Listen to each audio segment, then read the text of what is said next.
Why study our vocational graduate diploma in Buddhist Psychotherapy and Counselling? What has it to offer and what's unique about Buddhist Psychotherapy and Counselling? Our vocational graduate diploma in Buddhist Psychotherapy and Counselling is designed for social workers, psychologists, human service workers, persons from education, nursing, who've been heavily involved in counselling. And it brings a Buddhist perspective to the human dilemma of mental suffering and the way through mental suffering. It's comprised of 8 3-day modules, usually on a Friday, Saturday and Sunday, spread over the year, not in any particular order. Each module in Buddhist psychotherapy is targeted at the core condition of human suffering, and it brings a Buddhist perspective to these conditions. So what is unique about a Buddhist perspective? Well, if we take the focus of some of the units, we have a unit on stress management, one on pain management, one on addiction, one on palliative care, one on the issues of narcissism and self-esteem. We have a unit on the psychotherapeutic encounter. How do we work with another individual in psychotherapy from a Buddhist perspective? And we also have a unit that focuses upon the psychosomatic approach, the mind-body connection in human suffering. So there's a range of areas in which many of us work, from stress management to pain management to addiction studies to narcissism and self-esteem to grief and loss work. The Buddhist psychotherapy has particular gifts to bring to the issue of how we approach an individual in these states of suffering. We need to understand that Buddhist psychotherapy is a marriage between Western psychology and Eastern psychology. It emerged in the late 60s and early 70s as a number of Western psychologists went to India in search of purpose and meaning to the deeper questions of life.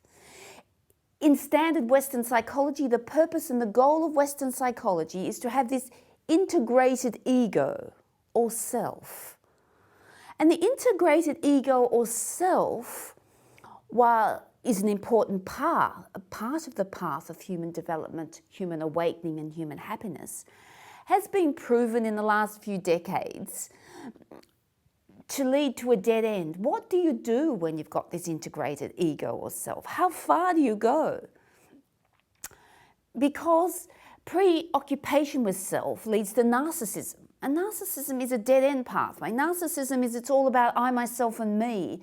And I, myself and me never leads to any happiness within the individual or within society. So on the one end, preoccupation with self can only lead to narcissism or a dead-end pathway. On the other hand, preoccupation with self leads us to the ultimate questions of, well, what to thereafter? And of course, Buddhist psychology provides those more profound answers to the deeper questions of the meaning and purpose of life.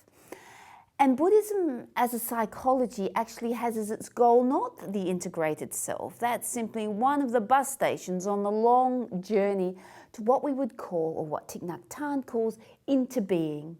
Into being is the place in which we have compassion mind, where we live out of a non-judgmental perspective, where we recognize the suffering of all beings, human and otherwise, and we don't cut off or separate ourselves by judgment, by clinging to narrow boundaries of ego or self-importance or self-definition.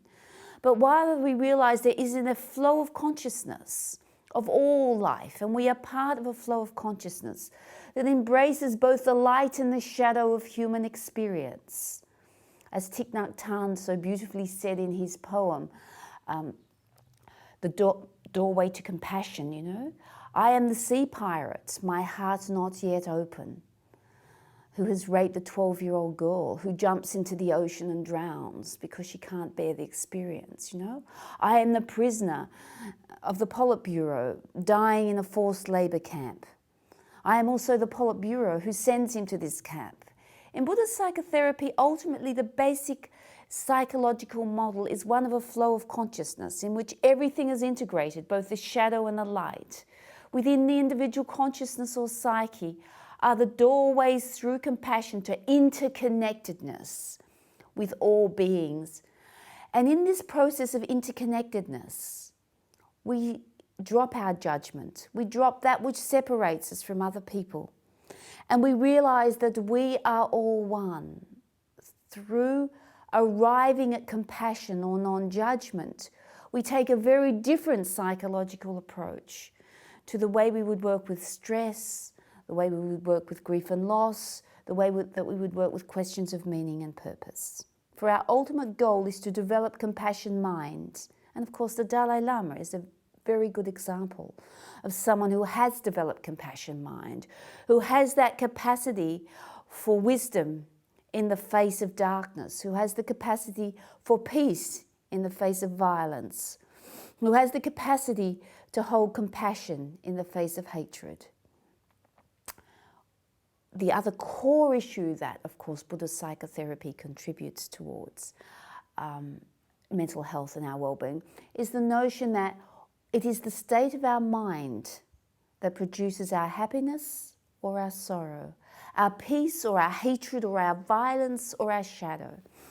And once we understand that it is the state of our mind, we realize that we have control over the level of our experience. And most of the time you will hear people reacting rather than speaking. People blaming others, projecting it on, if only you were different, I would be happy. If my partner was different, I would be happy. If my children behaved better, I would be happy. If the government was different, I would be happy. If the world was a better place, I would be happy. This is called projection. We give our happiness away because we make it dependent on everything out there, and we absolve ourselves from any responsibility for our own happiness.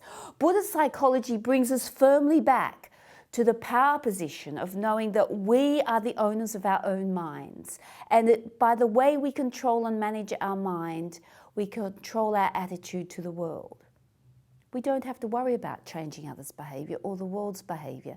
It's a full-time job, taking responsibility for our reactions to the world around us and creating that place of peace and compassion and equanimity. We don't have to be stressed regardless of what Bob or Bill or Mary are doing. We can hold the place of peace and equanimity. So in Buddhist psychotherapy and counselling, we learn a number of skills, particularly a number of different meditation practices, a number of practices which have become very popular, that are now called mindfulness meditation practices, a number of practices engaging compassion, including compassion kindness practices, that enable us to take control of our own mind and to develop ourselves as a place of peace, a place of equanimity, and a place of compassion. And when we look at the great leaders of the world, the persons who have really made a difference in critical situations, Gandhi, Nelson Mandela, the Dalai Lama, that have actually turned situations that could have erupted into acute violence and hatred into situations of reconciliation and integration and equanimity. These are persons who were in charge of their own minds, who knew the state of their own mind and were able to hold equanimity and peace in the face of violence and hatred and rejection, judgment, cruelty. And so Buddhist psychotherapy gives a number of strategies to the counsellor and the psychotherapy to cultivate these states of loving kindness, of equanimity, of compassion, and of awakening, so that we can be aware and insightful, and we can make skillful choices in this world of very complex and challenging situations. And so in the training program, in these 8 modules, we learn how to apply these strategies in a number of core situations that afflict us all today.